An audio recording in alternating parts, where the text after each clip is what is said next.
After the wonderful visions of salvation that we've just had in the last 3 chapters, we turn in chapters 63 to 64 to a lament. As is typical of laments, there is a recall of God's past acts of salvation or kindness, then a description of the current woes or recent devastation, and a wondering about when or even if God will act to change things, perhaps as much as he did in the past. But before that, chapter 63 opens with the approach of the divine warrior, who stalks up from the south, fresh from obliterating Edom. This recalls 59 verses 15 to 20. Edom, as we saw earlier in Isaiah in chapter 34, and also in Obadiah, had become a bitter enemy to Israel in the wake of the Babylonian horrors, and so much so that they became a symbol which could represent later oppressors such as Rome. It is probably being used symbolically here now. Thus the Lord returns from a bloody campaign against the oppressor nations, having single-handedly wreaked revenge on them. It is the watchman of the city who in verse 1 sees him coming and asks him about his blood-stained clothes in verse 2. The imagery of trampling the winepress is picked up by John in Revelation 19, where the rider on the white horse leads the armies of heaven against the nations, who will tread the winepress of the fury of the wrath of God the Almighty, and will capture the beast and his prophet to throw them alive into the lake of fire. It may seem distasteful, but these are glorious, wonderful things. This is the end of evil, the judgment of wickedness, the end of war and horror and abuse. It gives meaning to our existence and shows God cares about our sufferings. If the future is to be peaceful and just, there must first be a reckoning. God has already provided this on the cross, but there remains a final purgation for those who refuse it, who would rather continue human misery for their own ends. After this, from verse 7 and on to the end of chapter 64, there is a lament for the state of God's people and his sanctuary.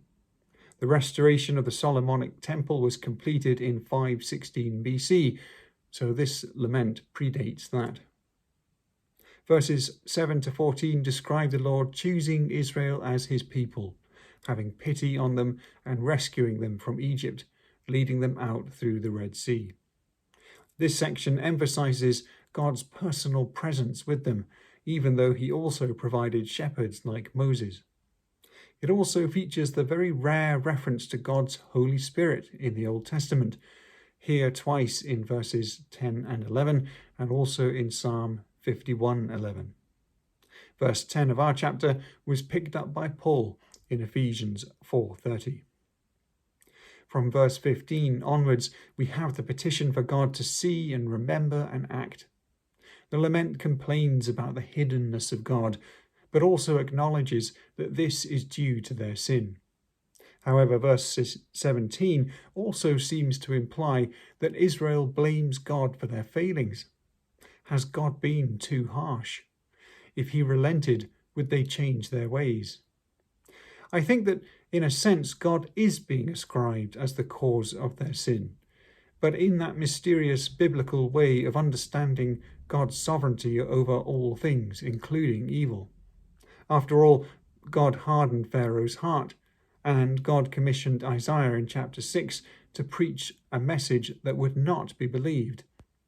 The lament here does not blame God per se, but it acknowledges that he has the power to heal them and to make them obedient, which implies that they are so weak and helpless that they cannot do this themselves, even though they know it is their fault and that they should.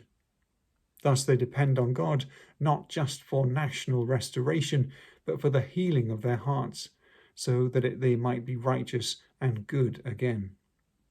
It is touching also that in verse 16 it says that even if Abraham and Jacob do not recognize them as their descendants, yet they still have their father, the Lord, who is their Redeemer of old. The addressing of the Lord as their Father recurs in verse 8 of chapter 64. Verse 18 of chapter 63 and verses 10 and 11 of 64 show that the temple is still in ruins. Chapter 64 is the plea that God would do something, that he would come down and shake the mountains as he did before in Exodus 19. Verse 4 is taken up by Paul in 1 Corinthians 2:9. In verse 8 we have the recurring image of God as the potter and Israel as the clay. This is the third time it has been used in Isaiah, as we have seen it at 29:16 and 45:9.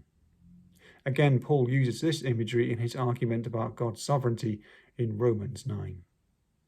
The lament reminds God that they are the work of his hands and are his people. Even the place where they formerly praised him is gone. How long will God hide himself? Will he restrain himself from resolving all of these miseries?